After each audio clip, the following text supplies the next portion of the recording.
বাংলাদেশের সংখ্যালঘু পরিস্থিতি ভারত নিবিড়ভাবে পর্যবেক্ষণ করছে বলে মন্তব্য করেছেন দেশটির পররাষ্ট্রমন্ত্রী এস জয়শঙ্কর। শুক্রবার লোকসভায় করা 5টি প্রশ্নের লিখিত জবাবে তিনি এ কথা বলেন। ভারতীয় বার্তা সংস্থা ANI এক প্রতিবেদনে এ তথ্য জানিয়েছে।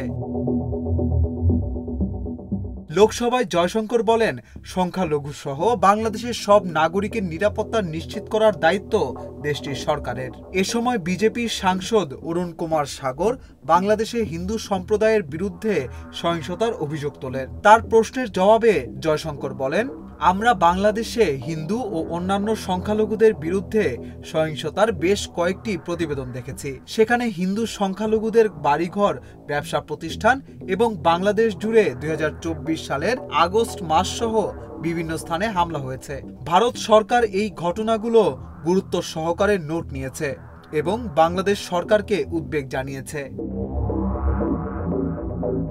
ভারতীয় পররাষ্ট্রমন্ত্রী বলেন, ঢাকার তাঁতীবাজারে পূজা মণ্ডপে হামলা এবং সাতক্ষীরার যশোরেশ্বরী কালী মন্দিরে চুরির বিষয়ে গভীর উদ্বেগ প্রকাশ করেছে ভারত সরকার। এসব ঘটনার পর বিশেষ নিরাপত্তার নির্দেশ দিয়েছিল বাংলাদেশ সরকার। শান্তিপূর্ণভাবে দুর্গোৎসব উদযাপন নিশ্চিত করতে সেনাবাহিনী ও বর্ডার গার্ড বাংলাদেশের সদস্যদের মোতায়েন করা হয়েছিল।